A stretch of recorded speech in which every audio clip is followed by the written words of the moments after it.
सूत जी ने ऋषियों से कहा, प्रसंग बखान 34वें अध्याय पर दया करो भगवान। जय सनातनी में आप सबका एक बार फिर से हार्दिक स्वागत है।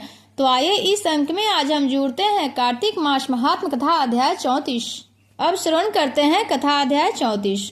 ऋषियों ने पूछा, हे सूत जी, पीपल के वृक्ष की शनिवार के अलावा सप्ताह के शेष दिनों में पूजा क्यों नहीं की जाती? अगर आप इस चैनल पर नए हैं तो चैनल को सब्सक्राइब कर दें और कथा पसंद आए तो लाइक भी कर दें। सूत जी बोले, हे ऋषियों, समुद्र मंथन से देवताओं को जो रत्न प्राप्त हुए उनमें से देवताओं ने लक्ष्मी और कौस्तुभ मणि भगवान विष्णु को समर्पित कर दी थी। जब भगवान विष्णु लक्ष्मी जी से विवाह करने के लिए तैयार हुए तो लक्ष्मी जी बोली, हे प्रभु, जब तक मेरी बड़ बहन का विवाह नहीं हो जाता तब तक मैं छोटी बहन आपसे किस प्रकार विवाह कर सकती हूँ, इसलिए आप मेरी बड़ी बहन का विवाह करा दे, इसके बाद आप मुझसे विवाह कीजिए। यह नियम है जो प्राचीन काल से चला आ रहा है। सूत जी ने कहा, लक्ष्मी जी के मुख से ऐसे वचन सुनकर भगवान विष्णु ने लक्ष्मी जी की बड़ी बहन का विवाह उदालक नामक ऋषि से के साथ संपन्न करा दिया। लक्ष्मी जी की बड़ी बहन अलक्ष्मी जी बड़ी कुरूप थी। उनका मुख बड़ा, दांत चमकते हुए, उनकी देह वृद्धा की भांति, नेत्र बड़े बड़े और बाल रूखे। भगवान विष्णु द्वारा आग्रह किए जाने पर ऋषि उदालक उससे विवाह करके उसे वेद मंत्रों की ध्वनि से गूंजते हुए अपने आश्रम में ले आए। वेद ध्वनि से गुंजित हवन के पवित्र धुएं से सुगंधित उस ऋषि के अंदर आश्रम को देखकर अलक्ष्मी को बड़ी दुख हुआ।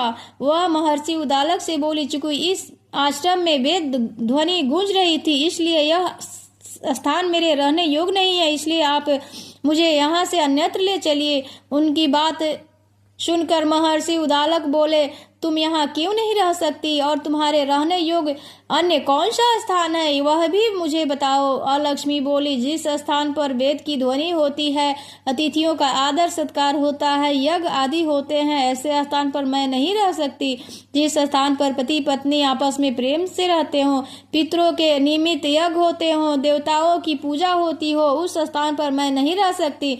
जिस स्थान पर वेदों की ध्वनि न हो, अतिथियों का आदर सत्कार न हो, यज्ञ न होते हो, पति पत्नी आपस में क्लेश करते हो, पूज्य वृद्धों सत्पुरुषों तथा मित्रों का अनादर होता हो, जहाँ दुराचारी चोर पर स्त्रीगामी मनुष्य निवास करते हो, जिस स्थान पर गायों की हत्या होती हो, मद्यपान होता हो, ब्रह्म हत्या आदि पाप होते हो, ऐसे स्थान पर मैं प्रसन्नता पूर्वक निवास नहीं करती हूँ। सूत जी बोले, अलक्ष्मी के मुख से इस प्रकार के वचन सुनकर उदालक का मन खिन्न हो गया। इस बात को सुनकर मौन हो गए। थोड़ी देर बाद वे बोले, ठीक है, मैं तुम्हारे लिए ऐसा स्थान ढूंढ दूंगा। जब तक मैं तुम्हारे लिए स्थान ढूंढ न लूं तब तक तुम इसी पीपल के नीचे चुपचाप बैठी रहो। महर्षि उदालक उसे पीपल के वृक्ष के नीचे बैठाकर उनके रहने योग्य स्थान की खोज में निकल पड़े, परंतु जब बहुत समय प्रतीक्षा करने पर भी वापस नहीं लौटे तो अलक्ष्मी विलाप करने लगी। जब वैकुंठ में बैठी लक्ष्मी जी अपनी बड़ी बहन अलक्ष्मी का विलाप सुना तो वो व्याकुल हो गई। वे दुखी होकर भगवान विष्णु से बोली, हे प्रभु, मेरी बड़ी बहन पति द्वारा त्यागे जाने पर अत्यंत दुखी है। यदि मैं आपकी प्रिय पत्नी हूँ तो आप उसे आश्वासन देने के लिए उसके पास चलिए। लक्ष्मी जी की प्रार्थना पर भगवान विष्णु लक्ष्मी जी सहित उस पीपल के वृक्ष के नीचे गए जहाँ अलक्ष्मी बैठकर चुपचाप विलाप कर रही थी। उनको आश्वासन देते हुए भगवान विष्णु बोले, हे अलक्ष्मी, तुम इस पीपल के वृक्ष की जड़ में सदैव के लिए निवास करो, क्योंकि इसकी उत्पत्ति मेरे ही अंश से हुई है और इसमें सदैव मेरा निवास रहता है। प्रत्येक वर्ष गृहस्थ लोग तुम्हारी पूजा करेंगे और उन्हीं के घर में तुम्हारी छोटी बहन का वास होगा। स्त्रियों को तुम्हारी पूजा विभिन्न उपहारों से करनी चाहिए। मनुष्य को पुष्प, धूप, दीप, गंध आदि से तुम्हारी पूजा करनी चाहिए।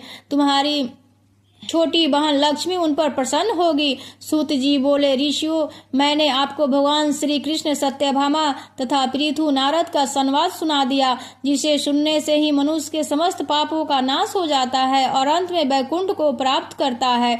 यदि आप भी कुछ पूछना चाहते हो तो अवश्य पूछिए, मैं उसे अवश्य ही बताऊंगा।